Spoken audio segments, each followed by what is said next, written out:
माता सबरी की कथा। बात भगवान राम के जन्म से पहले की है, जब भील आदिवासी कबीले के मुखिया अज के घर बेटी पैदा हुई थी। उसका एक नाम श्रमणा और दूसरा नाम सबरी रखा गया। सबरी की माँ इंदुमती उसे खूब प्यार करती थी। बचपन से ही सबरी पशु पक्षियों की भाषा समझकर उनसे बातें करती और जब सबरी की माँ उसे देखती तो कुछ समझ नहीं पाती थी। कुछ समय बाद एक पंडित ने सबरी के परिवार को बताया कि वो आगे चलकर सन्यासी बन सकती हैं। इस बात का पता चलते ही सबरी के पिता ने उसका रिश्ता तय कर दिया। जैसे ही शादी का दिन नज़दीक आया, सबरी के घर वालों ने खूब सारी बकरियां और अन्य जानवर घर के पास लाकर बांध दिए। एक दिन सबरी की माँ का जब उसके बाल बना रही थी तो उसने माँ से पूछा, इतने सारे जानवर हमारे घर क्यों लाए गए हैं? माँ ने जवाब दिया, बेटी तुम्हारा विवाह होने वाला है, इसलिए हम लोगों ने इनका इंतजाम बलि के लिए किया है। तुम्हारी शादी के दिन ही बलि की प्रथा होगी और फिर इनसे स्वादिष्ट भोजन बनाकर परोसा जाएगा। यह सब सुनकर सबरी दुखी हो गई। काफी देर तक सबरी ने उन जानवरों को आजाद करने के बारे में सोचा। सोचते सोचते सबरी के मन में हुआ कि अगर ये जानवर यहाँ नहीं होंगे तो इनकी बलि रुक सकती है। ऐसा नहीं हुआ तो मेरे घर से कहीं चले जाने पर ही यह बलि रुकेगी। जब मैं ही नहीं रहूंगी तब न विवाह होगा और न ही बलि प्रथा। इससे मासूम जानवर बच जाएंगे। इसी सोच के साथ जानवरों को रखी गई जगह पर सबरी पहुंची। उसने सोचा कि उन्हें खोल देती हूँ, लेकिन वो ऐसा नहीं कर पाई। उसके बाद सबरी जंगल की तरफ भागने लगी। भागते भागते सबरी ऋषिमुख पर्वत पर पहुंच गई। वहां करीब 10,000 ऋषि रहा करते थे। सबरी को लगा कि वो भी इसी जंगल में किसी तरह ऋषि मुनियों की सेवा करके अपना जीवन जी लेगी। वो चुपचाप उसी जंगल में एक हिस्से में किसी तरह से रहने लगी। सबरी रोजाना ऋषि मुनियों की झोपड़ी के आगे झाड़ू लगाती और हवन के लिए लकड़ियां भी लाकर रख देती। ऋषि मुनियों को समझ नहीं आ रहा था कि जंगल में उनके काम अपने आप कैसे हो रहे हैं। एक दिन सबरी को किसी ऋषि ने देख लिया। उसे देखते ही उसका परिचय पूछा। जैसे ही सबरी ने बताया कि वो भील आदिवासी परिवार से संबंध रखती है तो उसे ऋषियों ने खूब डांट लगाई। सबरी को इस बात का बिल्कुल भी पता नहीं था कि उसकी जाति छोटी है और उसे ऋषियों द्वारा जाति की वजह से अपमान सहन करना पड़ेगा। इतना सब होने के बाद भी सबरी हर ऋषि मुनि के दरवाजे पहुंचती और उनके आंगन में झाड़ू लगाकर उनसे गुरु दीक्षा देने के लिए कहती। हर कोई सबरी को उसकी जाति की वजह से अपने आश्रम से भगा देता था। ऐसा होते होते काफी समय बीत गया। उसके बाद सबरी मतंग ऋषि की कुटिया में पहुंची। वहां पहुंचकर मतंग ऋषि को सबरी ने बताया कि वो उनसे गुरु दीक्षा लेना चाहती है। उन्होंने खुशी खुशी उसे अपने गुरुकुल में रहने दिया और भगवान से जुड़ा ज्ञान देते रहे। सबरी ने भी अपने गुरु मतंग ऋषि की सेवा करने में कोई कसर नहीं छोड़ी। वो गुरुकुल के सारे काम करती थी। सबरी से खुश होकर मतंग ऋषि ने उसे बेटी मान लिया था। समय के साथ मतंग ऋषि का शरीर बूढ़ा हो गया। उन्होंने एक दिन सबरी को अपने पास बुलाया और कहा, बेटी मैं अपना देह त्यागना चाह रहा हूँ। बहुत साल हो गए इस शरीर में रहते रहते। सबरी ने दुखी मन से कहा, आपके सहारे मैं इस जंगल में रह रही हूँ। आप ही चले जाएंगे तो मैं जीकर क्या करूँगी? आप अपने संग मुझे भी ले जाइए, मैं भी देह त्याग दूंगी।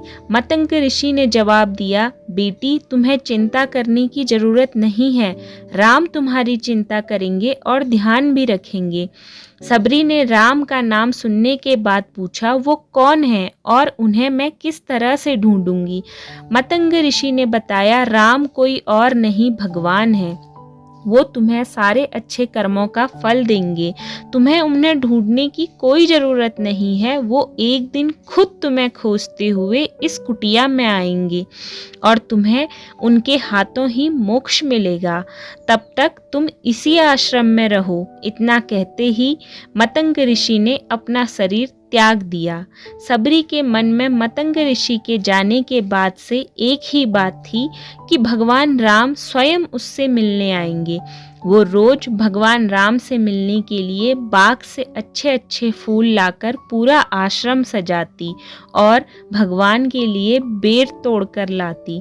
भगवान के लिए बेर चुनते हुए सबरी उन्हें चख लेती थी ताकि भगवान को वो सिर्फ मीठे बेर ही दे।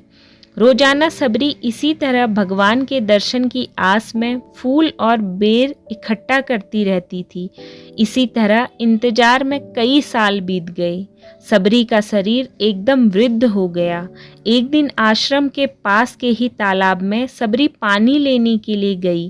तभी पास के ही एक ऋषि ने उससे अछूत कहते हुए वहां से भागने के लिए कहा और एक पत्थर मार दिया। वो पत्थर जब सबरी को लगा तो उसे चोट लगी और खून बहने लगा। बहते हुए खून की एक बूंद उसी तालाब में गिर गई।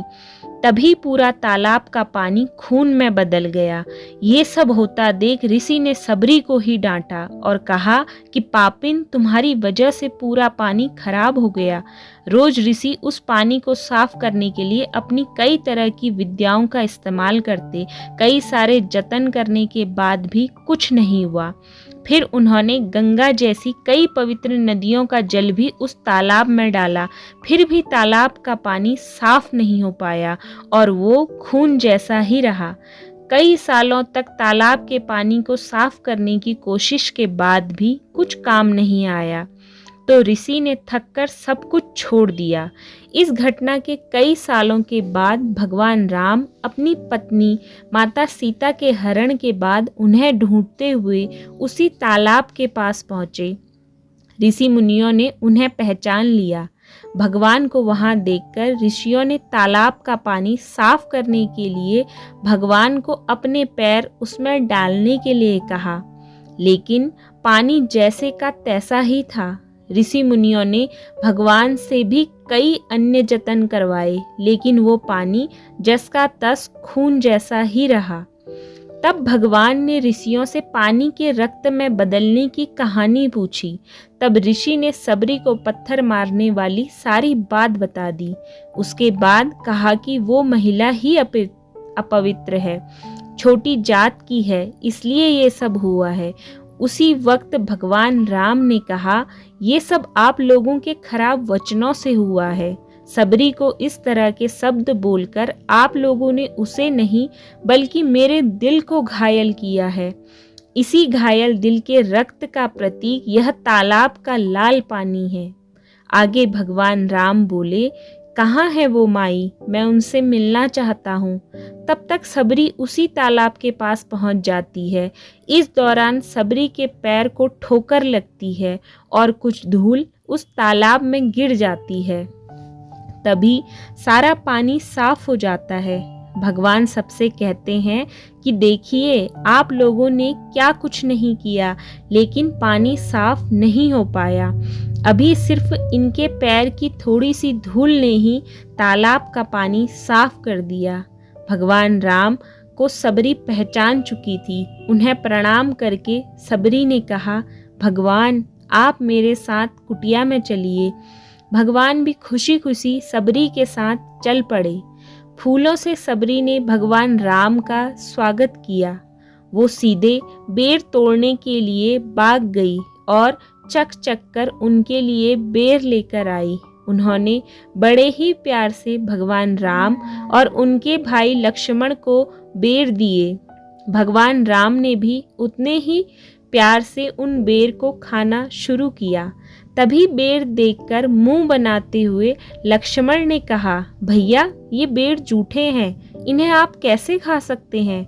भगवान ने जवाब दिया, लक्ष्मण ये जूठे नहीं हैं बल्कि बहुत मीठे हैं। सबरी माई हम सबके लिए ये बहुत प्यार से तोड़कर लाई हैं। इतना कहकर भगवान राम प्यार से उन बेर को खाने लगे। भगवान ने जाते हुए सबरी माई से कहा, आप मुझसे जो चाहें वो मांग सकती हैं।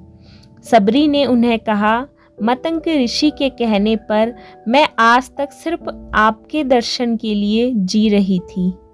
अब आप मुझे मोक्ष प्रदान कीजिए। मैं अपना शरीर आपके सामने ही त्यागूंगी। उसी वक्त सबरी ने अपना शरीर त्याग दिया। भगवान राम ने अपने हाथों से उनका अंतिम संस्कार किया और सीता माँ की खोज में आगे बढ़ गए।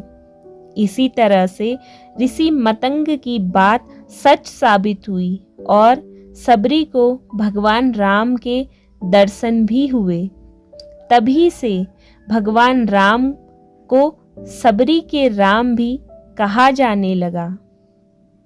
इस कहानी से हमें ये सीख मिलती है कि सच्ची श्रद्धा हो तो भगवान के दर्शन जरूर होते हैं।